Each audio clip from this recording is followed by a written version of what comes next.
What are some things they should be thinking about to get that home? They should be looking into their credit. Annualcreditreport.com is a free service, and they can actually, download their report and take a look at it. A lot of times credit reports are incorrect. And then also figure out, how much you want to put down. And then you can start putting a plan together for, okay, I know I want to put $50,000 down. I want to put $100,000 down. So start figuring out how long it's going to take you to get to that.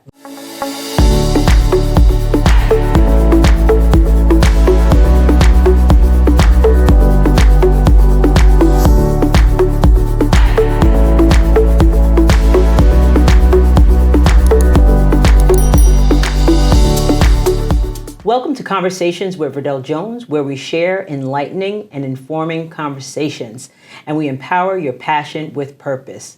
I'm your host, Verdel Jones, and I am so excited that you have joined us today. Today's guest brings the perfect balance of heart and know-how. With nearly 2 decades of experience as a loan officer at Cliffco Mortgage Brokers, Leah Silvestri has helped countless families navigate the mortgage process with confidence.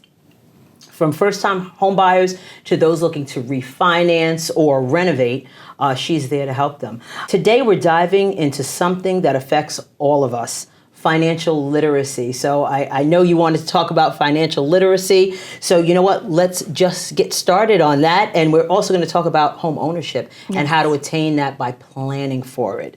So Leah, welcome to Conversations with Verdel Jones. Thank you so much for having me. Pleasure to be in you. Absolutely. I'm excited to dive into this conversation.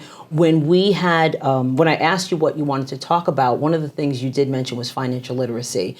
And there's such an importance for our children and for adults to know about financial literacy. So what is it about financial literacy? Why is that a passion of yours? Became a passion. I actually started off after college with teaching. So I went to school, got my teaching degree, my certification in elementary education. So I've always had a passion for teaching and learning. Then life changed, and I winded up going to the financial industry, basically to pay my bills for the college loans. And then I actually never left there. So I've been doing mortgages right out of college. So it's been almost 20 years now. Oh, wow. That's a long time. But what I do take with me with that educational background is just getting some knowledge before you make one of the biggest decisions of your life. They say buying a home is, right up there with most stressful and hardest decisions that you're going to make. So if you're going into something like that, you have to stop and get some information. Educate yourself. When you're speaking to mortgage lenders or attorneys, title companies, you want to have some level of basic information just so you can understand some of the terms that they're saying to you so that you can make informed decisions. And I think that's the most important thing about what I do is making sure people are making informed decisions for their life and making good choices. Yeah. Because it can be a complicated process, especially if you go into it blindly, I would say. So that financial literacy and at least knowing that is important for individuals in some, in the future wanting to buy a home and even just being financially kind of set to take on that endeavor. A lot of us don't really understand how our finances work. You go to work, you have your paycheck, you pay your bills, but do you really understand what you're doing financially, and are you planning for the future, and are you planning for vacations, homeownership, investments, different things like that. So it's more or less just taking a break from just autopilot and, taking the steps to get the knowledge that you need to make those choices. Right. So buying a home now is overwhelming. As you said, one of the most stressful things you can do. Right. Financing it is really part of that big stressor. What do you think the biggest misconceptions people have when it comes to managing money or not even managing money, but preparing to buy a home? Well, you have to manage your money, but preparing to buy a home. Well, for instance, a lot of people who work from themselves, business owners, they'll think that they make a certain amount of money or that they take home a certain amount of money, but that's not necessarily how the bank will view their income and assets.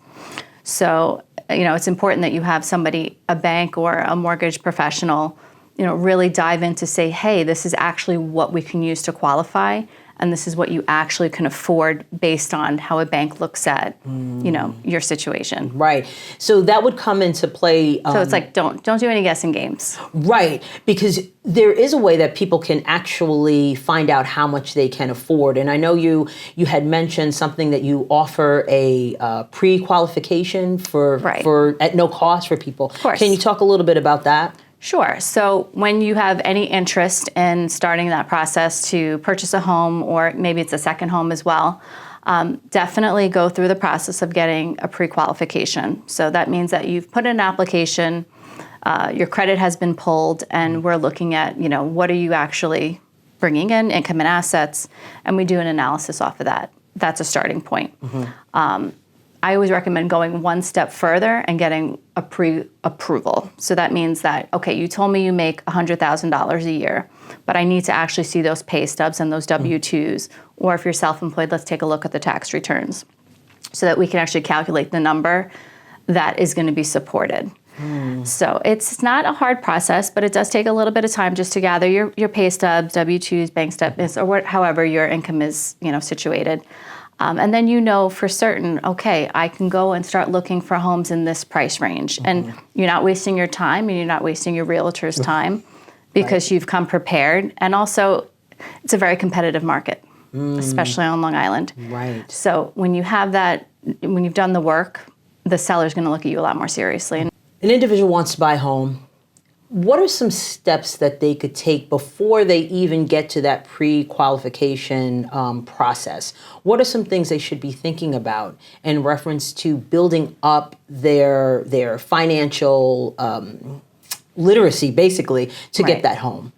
Well, they should be looking into their credit. Annualcreditreport.com is a free service, and they can actually, download their report and take a look at it. A lot of times credit reports are incorrect, a lot of inaccuracies. So just going through the step of like, okay, what's reporting on my credit? Is my name showing up correct? Are there things that don't belong to me that are on there?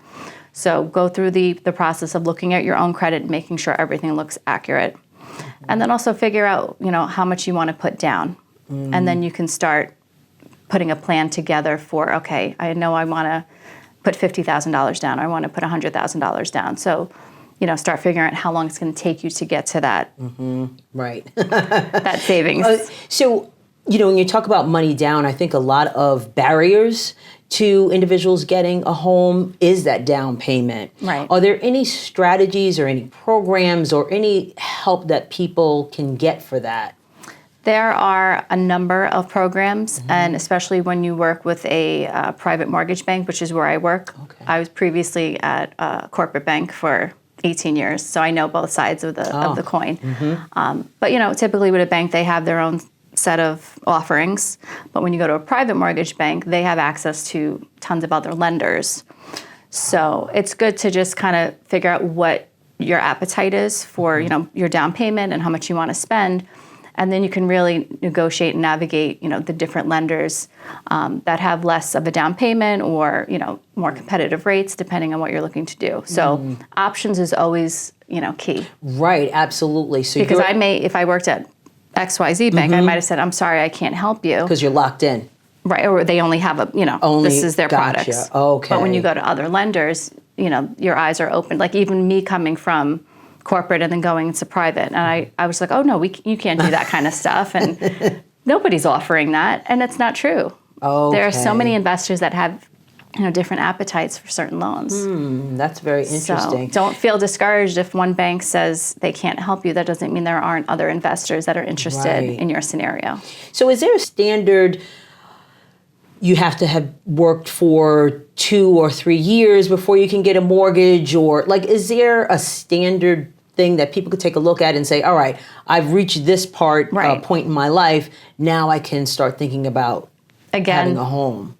Thought that when I worked for a corporate. Right. So typically they want to see a 2-year employment history. Okay. But there are so many other programs now, especially for business owners, where we would look at, how much you actually bringing in.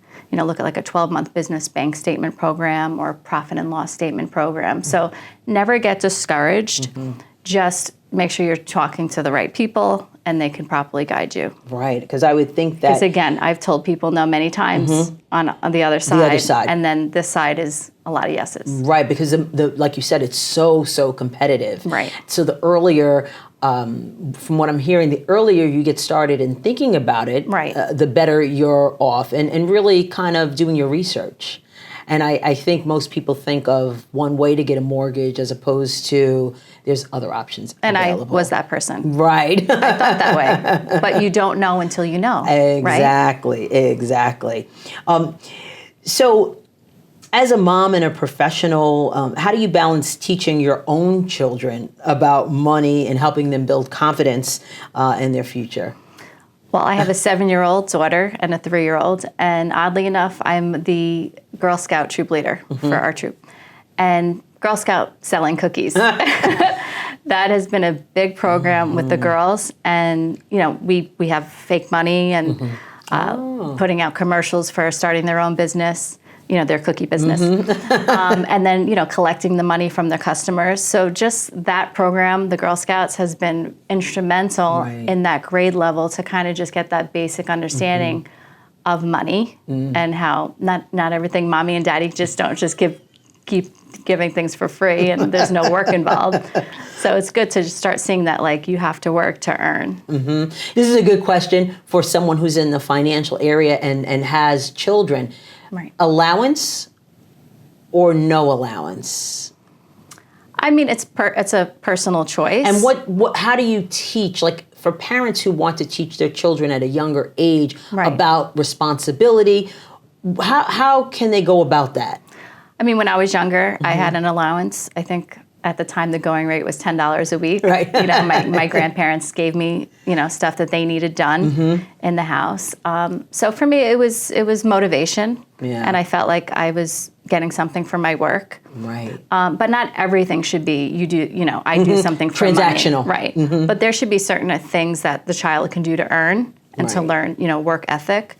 And then also things that they're just going to do for free, because they're an active member of the house. There you go. And we're all working together, and we all want to help each other out to succeed in the household. Right. Yeah. That allowance thing. Sometimes it goes, like you said, you don't want to always make it transactional. Right. And then also teaching them how to save their money for things that they want to get. That we were big believers in that. I know. I'm not there yet, but I know I see online. There's like these cards. That children can get, and it's tied to a bank account that the parents manage. But like when they want to pay for something, they can use their credit card, and they can look online and see their balances and the money that they're putting in. So that's just like the basics. Yeah, and that's a great, to start at a young age to do that is wonderful. It really is, because it does teach them money is real. Right.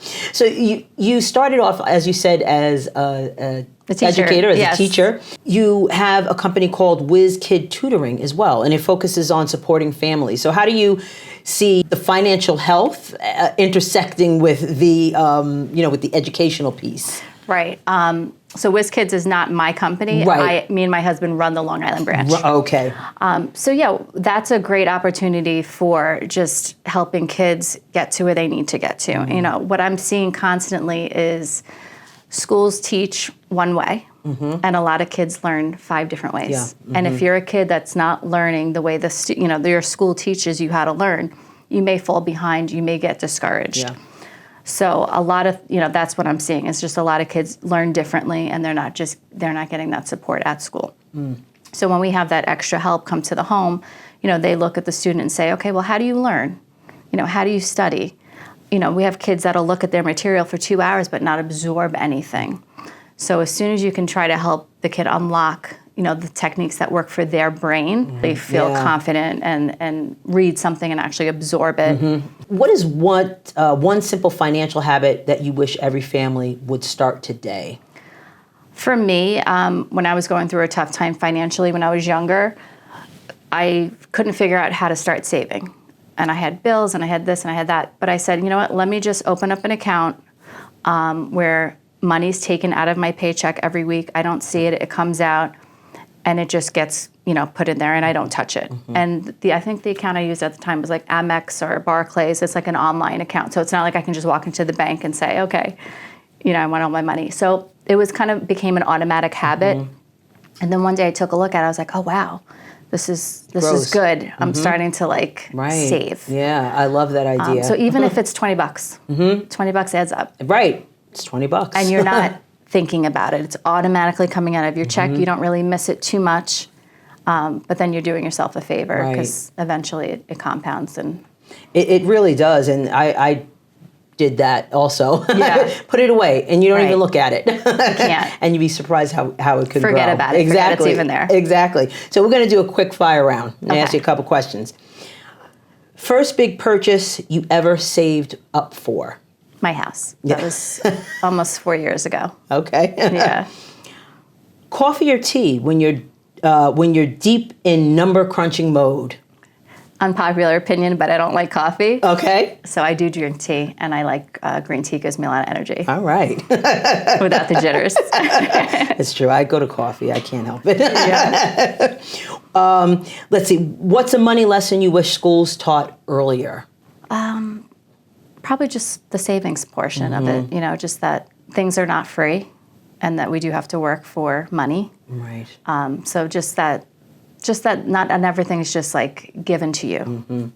Things are important, like your toys, value them, don't treat them like, garbage because they cost money, they cost your parents money.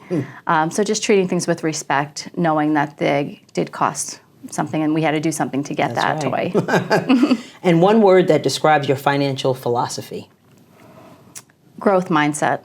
Don't put yourself in a box, especially AI, different finances, banking, everything's changing in this world. Don't put yourself in a box, get educated, see what works for you, and don't be afraid to see what the new things that are out there. Because it may make your life super easy. I appreciate that. Thank you for reminding us that financial literacy isn't just about the numbers, but it's about the empowerment. It's the freedom, the preparation, and the empowerment for others. So Absolutely. Thank you for that. Of course. I want you to let everyone know where they can reach out to you, how they can get in contact with you, and if they're looking for a mortgage, what do they need to do? Okay. Yes, if anybody has any questions about mortgages and just wants to get some basic information, or if you're close to maybe starting the pre-approval process, I'm happy to help and be another person that you consult with. So I work for Cliffco Mortgage Bankers out of Uniondale, New York. And my email is Leah, Leah, Silvestri, Silvestri, at cliffcomortgagebankers.com. All right. Thank you so much for being a guest and really keeping that hope for individuals wanting a mortgage, that there's options available to them. And also, when you go through the process, you may say to yourself, all right, you know what, I think I need to wait another 6 months, right? Save a little bit more money, but at least you know. That's right. You have that knowledge. It's empowering. Right. Yes. Absolutely. So if anybody is interested in connecting with Leah, Cliffco Mortgage Bankers, please make sure that you contact her and get the information and feel empowered. And I want to thank everybody for watching Conversations with Verdel Jones. We are about sharing knowledge, inspiring action, and turning your passion into reality. So remember, in the words of Maya Angelou, when you learn, teach, and when you get, give. If you enjoyed our conversation, make sure you like, share, and subscribe so you will never miss an episode. I'm your host, Verdel Jones, and we'll see you next time.